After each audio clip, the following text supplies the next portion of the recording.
Okay, my dear student, welcome back to biology class. In the last class, we had seen about menstruation cycle and two phases of menstruation cycle. ठीक है, हमने पिछली class में menstruation cycle के दो phases complete किए थे, जिसमें हमने देखा था menstruation phase, ठीक है, जिसमें menstrual flow देखा था हमने, और एंडोमेट्रियम की वाल के रप्चर होने से जो menstrual flow हुआ था वो हमने देखा था.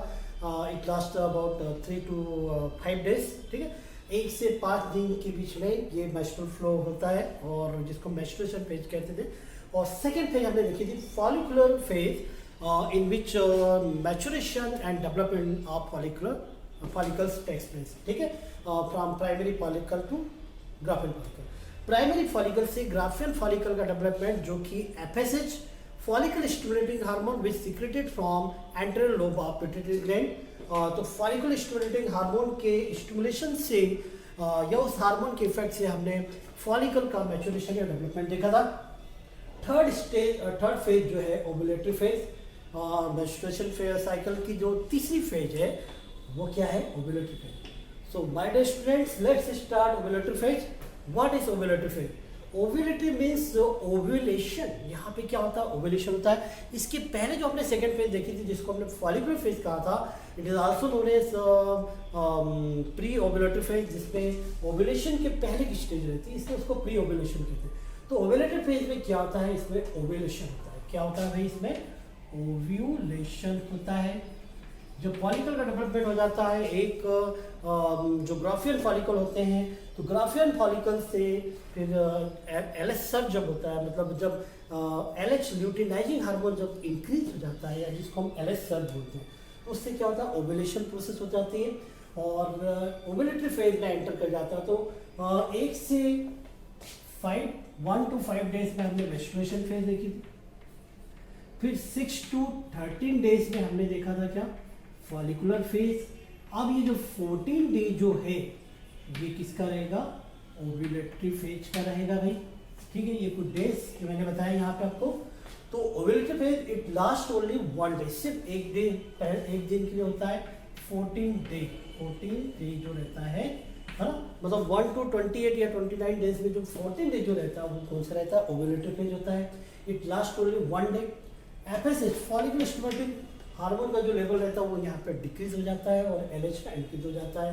ठीक है, तो इसका जो लेवल है LH इंक्रीज जब होता है, तो इंक्रीज लेवल जब होता है तो LH के सर्ज बोलते हैं हम इसको.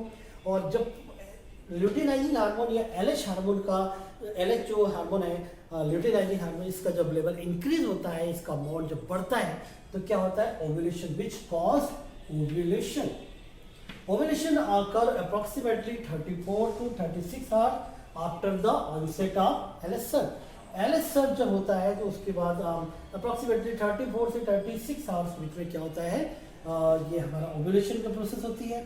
After release the egg. अब ओव्यूलेशन जब हुआ, ठीक है, ग्राफियन फॉलिकल, सपोज ये ग्राफियन फॉलिकल है, ठीक है, इससे जब एग का डेवलपमेंट हुआ, ये एग फॉर्म हुआ. अब ये एग कहाँ जाएगा?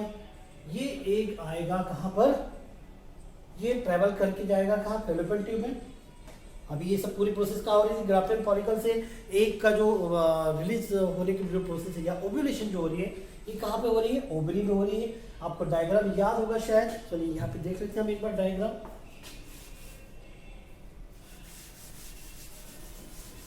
छोटा सा ड्रॉ करते हैं हम यहाँ पे.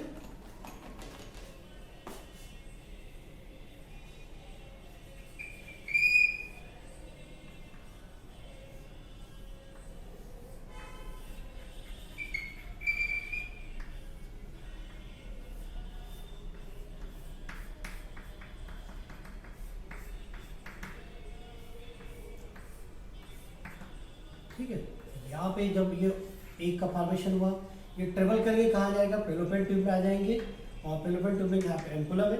अब यहाँ से यदि स्पर्म आता है तो स्पर्म ये इस एग से क्या हो जाएगा?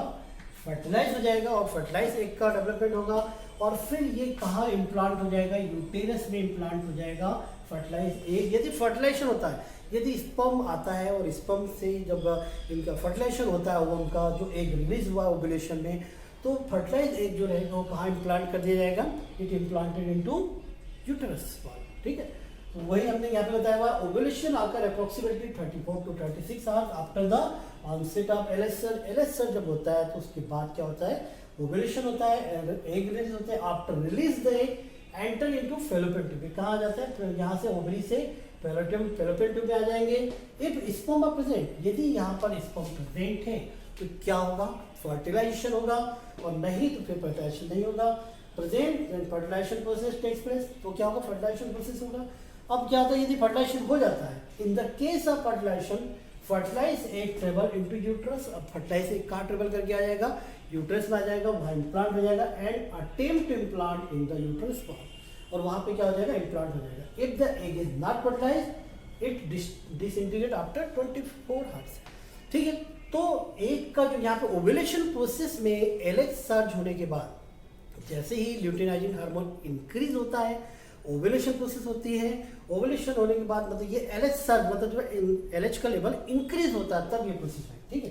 तो एलएच सर्ज हुआ, ओव्यूलेशन हुआ, और ये एग जो है एग रिलीज हुआ, ये फैलोपियन ट्यूब में ट्रेवल करेगा। यदि स्पर्म वहाँ प्रेजेंट है तो फर्टिलाइजेशन होगी, और फर्टिलाइजेशन यदि होती है तो फर्टिलाइज एग फिर आगे डेवलपमेंट, एम्ब्रियोनिक डेवलपमेंट के लिए वहाँ आता है कहाँ, यूट्रस में इम्प्लांट हो जाता है। और यदि नहीं होता है तो इस fertilisation is not takes place, if the egg is not fertilise it disintegrate after 24 hours, तो क्या हो जाएगा, 24 आवर्स में डिसइंटीग्रेट हो जाएगा।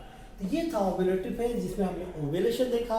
ओव्यूलेशन कब हुआ, जब एलएच का अमाउंट, ल्यूटिनाइजिंग हार्मोन का लेवल इंक्रीज हुआ, एफएस डिक्रीज हो जाता है, और ये एग जो है वो ओव्यूलेशन प्रोसेस के थ्रू रिलीज होता है, ठीक है।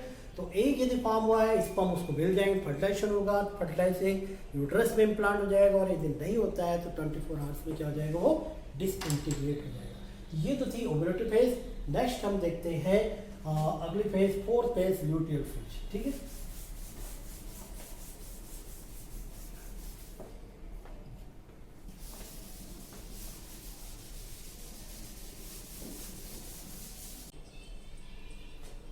Okay students, let's start our fourth phase of menstruation cycle which is luteal phase, ठीक है। अभी तक आपने 3 फेज देख लिए, क्या क्या देखा, menstruation phase, follicular phase and ovulative phase, ठीक। नेक्स्ट है luteal phase। After the ovulation, ovulative phase में हमने क्या देखा था, ओव्यूलेशन देखा था, एग का रिलीज देखा था हमने। After the ovulation egg is released, ठीक है। जैसे ही ओव्यूलेशन होता है एग क्या हो जाता है, रिलीज हो जाते हैं। Granulosa cell increase in the size and converted into yellowish pigmentation characteristics of lutein called carpus luteum, ठीक है। तो हमने बात करी थी कि ओवुलेशन के बाद यदि एग रिलीज होता है और वो एग ट्रेवल करके फैलोपियन ट्यूब में जाता है, वहाँ यदि स्पर्म प्रेजेंट होते हैं तो फर्टिलाइज होके वो यूट्रस में इम्प्लांट हो जाता है, ठीक है। और यदि ऐसा नहीं होता तो क्या होता है, ये फर्टिलाइजेशन जो रहता है वो 24 आवर्स के बाद क्या हो जाएगा, डिसइंटीग्रेट हो जाता है।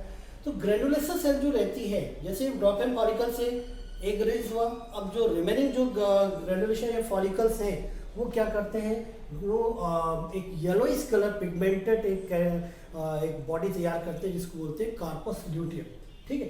Granulosa cell increase in the size and converted into yellowish pigmentation characteristics of luteum called corpus luteum, ठीक है। और कार्पस ल्यूटियम क्या प्रोड्यूस करता है, एक हार्मोन प्रोड्यूस करता है जिसका नाम है प्रोजेस्टेरॉन, ठीक है। ये प्रोजेस्टेरॉन हार्मोन कार्पस ल्यूटियम से रिलीज होता है। तो ये कार्पस ल्यूटियम का फॉर्मेशन भी एलएच हार्मोन जब इंक्रीज होता है तो एलएच के थ्रू ये कार्पस ल्यूटियम का फॉर्मेशन होता है, ठीक है।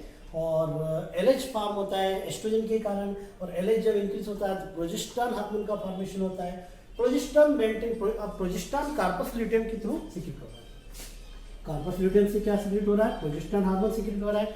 और प्रोजेस्टेरॉन हार्मोन क्या करते हैं, ये एंडोमेट्रियम की लेयर को मेंटेन करते हैं। ये क्या करते हैं, एंडोमेट्रियम की लेयर को मेंटेन करते हैं।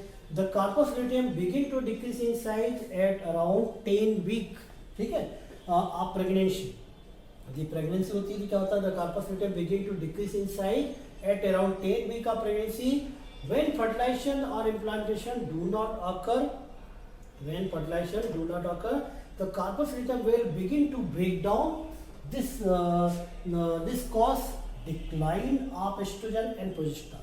ठीक है, यदि क्या होता है, प्रेगनेंसी नहीं होती है, फर्टिलाइजेशन नहीं होता है, प्रेगनेंसी नहीं होती है, इम्प्लांटेशन नहीं होता है, तो क्या होता है, कार्पस ल्यूटियम जो रहते हैं ये ब्रेक डाउन हो जाते हैं, कॉज डिक्लाइन। और इसके ब्रेक डाउन होने से जब कार्पस ल्यूटियम ब्रेक डाउन होंगे तो क्या मतलब डिसइंटीग्रेट होंगे तो क्या होगा, प्रोजेस्टेरॉन और एस्ट्रोजन का लेवल भी फॉल हो जाएगा, डिक्रीज हो जाएगा।